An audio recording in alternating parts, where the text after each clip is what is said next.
Je m'appelle Elsa, j'ai 36 ans.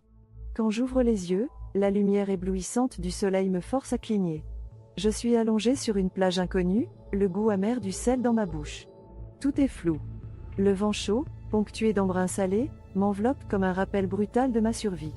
Un sac à dos déchiré gît à côté de moi, contenant un couteau de cuisine, un briquet et quelques ustensiles épars. Mes vêtements trempés collent à ma peau. Le naufrage. Je suis vivante, mais seule. Mon souffle est court, ma gorge sèche, et une douleur sourde pulse dans ma jambe gauche.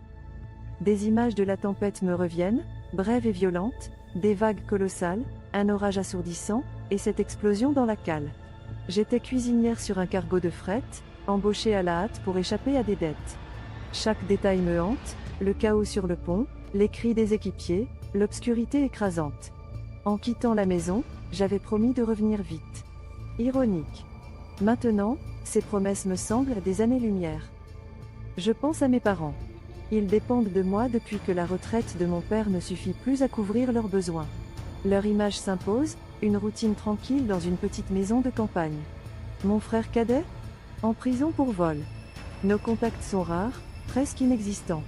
Pas de mari, pas d'enfant, personne parteux. Ils ne savent pas que je suis ici, ni même si je suis encore en vie. Le poids de leur inquiétude potentielle écrase ma poitrine. La soif me tiraille, la faim me ronge.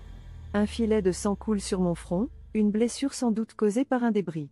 Une douleur sourde au niveau de mes côtes me rappelle que j'ai été ballottée comme une poupée de chiffon dans les vagues. Autour de moi, des falaises abruptes encadrent la plage. Derrière moi, une jungle dense se profile. Aucun signe de vie humaine. Je me demande combien de temps mon corps pourra tenir sans eau. Je suis terrifiée. Mon cœur tambourine dans ma poitrine. Comment ai-je pu survivre alors que le reste de l'équipage a sans doute péri ? Mon seul moyen de ne pas céder à la panique, me parler à moi-même. Reste calme, Elsa. Tu t'en es sortie, tu peux continuer. Pourtant, cette solitude m'oppresse. Chaque bruit étrange amplifie ma peur. Des oiseaux criards, des feuilles froissées par le vent. Tout semble me surveiller. Je revois le visage de ma mère, son sourire doux quand elle m'avait demandé de revenir pour Noël. Je lui avais promis. Maintenant, je redoute qu'elle pense que je suis mort. Cette culpabilité est un poids de plus à porter. J'entends presque sa voix, m'encourageant, me rappelant les valeurs de courage et de persévérance qu'elle m'a toujours inculquées. Chez nous, on n'a jamais voyagé. Mon père m'avait appris à pêcher dans une rivière proche quand j'étais enfant, mais ça reste ma seule expérience de vie en plein air. La vie de survie m'est complètement étrangère. Pourtant, je sens qu'une partie de moi réclame cette confrontation. Peut-être que mon père serait fier de me voir lutter avec aussi peu. Rester sur la plage ne m'amènera à rien. Je décide de m'aventurer dans la jungle, mon couteau à la main. Chaque pas est un effort, ma jambe blessée ralentit ma progression. J'ai besoin d'eau douce, d'abri et de nourriture. La peur de l'inconnu m'étreint, mais je sais qu'il faut avancer.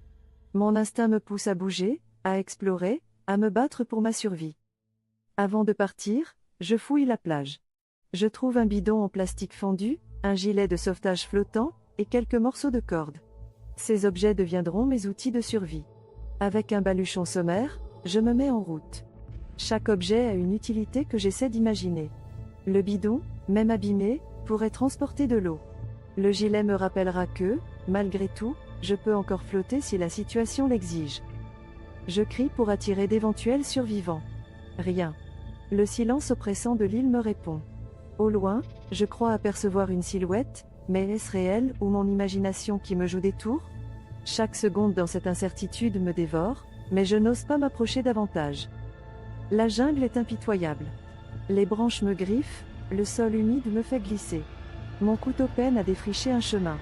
Mes bras sont couverts d'éraflures et mes forces diminuent. Un ravin caché manque de m'engloutir. Chaque pas est un combat contre la nature et contre ma peur. En me frayant un passage, je tombe sur un ancien campement abandonné, des cendres froides, un sac de couchage délavé et un carnet trempé avec un nom à peine lisible, Julian. Quelqu'un a déjà été ici. La découverte est à la fois réconfortante et angoissante. Pourquoi est-il parti ? Était-il seul, comme moi ? La découverte me bouleverse. Je ne suis pas le premier sur cette île. Peut-être y a-t-il encore quelqu'un. Ou peut-être pas. Le carnet, bien que presque illisible, devient un précieux indice. Une clé vers des réponses que je redoute autant que je les espère. Je décide de rester proche du campement. Si Julian a survécu ici, il y a peut-être des ressources que je peux utiliser. Je scrute chaque détail pour repérer des traces d'eau ou de nourriture. Le sol autour du campement est étrangement compacté, comme si quelqu'un avait répétement arpenté les lieux. Pour combler la solitude, je parle à voix haute, imaginant des dialogues avec ma mère. Je lui raconte mes découvertes, mes peurs, mes plans. Cette illusion m'aide à garder pied. Chaque mot prononcé me donne l'impression qu'elle est là, quelque part, à m'écouter. Un souvenir douloureux refait surface, mon accident de moto. La douleur, la rééducation interminable. Aujourd'hui, ma boiterie m'handicape sur ce terrain accidenté. Mais j'ai surmonté pire. Chaque pas sur cette île est un rappel que j'ai déjà triomphé de l'adversité. En explorant, je trouve enfin un filet d'eau. Je tente de le filtrer avec un tissu avant de boire. Le goût est métallique, mais je n'ai pas le choix. C'est ma première victoire. La sensation de l'eau dans ma gorge me redonne un semblant d'espoir. Un rugissement me glace. Un sanglier surgit. Je plonge sur le côté, esquive de justesse, et le blesse à la patte avec mon couteau. L'animal s'enfuit, mais l'épreuve m'a laissé tremblant. Mon souffle est court, ma main tremble en tenant encore le couteau taché de sang. Tandis que l'adrénaline retombe, je prends conscience de ma vulnérabilité. Mais cette confrontation m'a également renforcé, j'ai survécu. Je peux continuer. Je ne suis pas un chasseur, mais l'instinct qui m'a poussé à réagir est une révélation pour moi. Cet épisode m'a changé. Je ne suis plus le même loup. J'ai appris à me battre, à surmonter mes peurs. Je ne suis plus juste un naufragé. Je suis un survivant. Chaque décision, chaque instant, m'apprend quelque chose sur ma capacité à endurer. Je retourne au campement, laissant le carnet de Julian bien en vue. Si quelqu'un revient ici un jour, il saura que je suis passé. C'est ma manière de boucler ce chapitre. Peut-être que ma présence ici deviendra à son tour une partie de cette histoire silencieuse. Près de la source, je construis un abri sommaire. Chaque soir, je m'arme de mon couteau et inspecte les environs. La routine de survie devient presque familière. Mon petit refuge est rudimentaire mais efficace, et chaque soir, je m'efforce de l'améliorer. Depuis un promontoire, j'aperçois une fumée au loin. Est-ce un signe de vie? Un espoir naît, mais je reste prudent.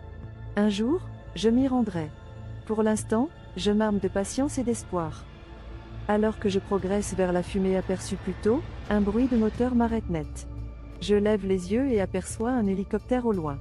Je bondis, agitant les bras frénétiquement, criant de toutes mes forces. Mon cœur bat à tout rompre. Est-ce réel ou une hallucination? L'appareil se rapproche, le bruit assourdissant des pales remplissant l'air. Une équipe de secours m'a enfin retrouvé. Des larmes me montent aux yeux alors que je sens le vent provoqué par les pales. Une corde est descendue, et un secouriste m'interpelle. Avec mes dernières forces, je grimpe. Une fois à bord, je m'effondre, soulagé. Le cauchemar est terminé. Je vais rentrer chez moi, retrouver ma famille, et laisser cette île hostile derrière moi. Pour la première fois depuis des jours, je peux enfin respirer, le regard fixé sur l'horizon. Je suis vivante.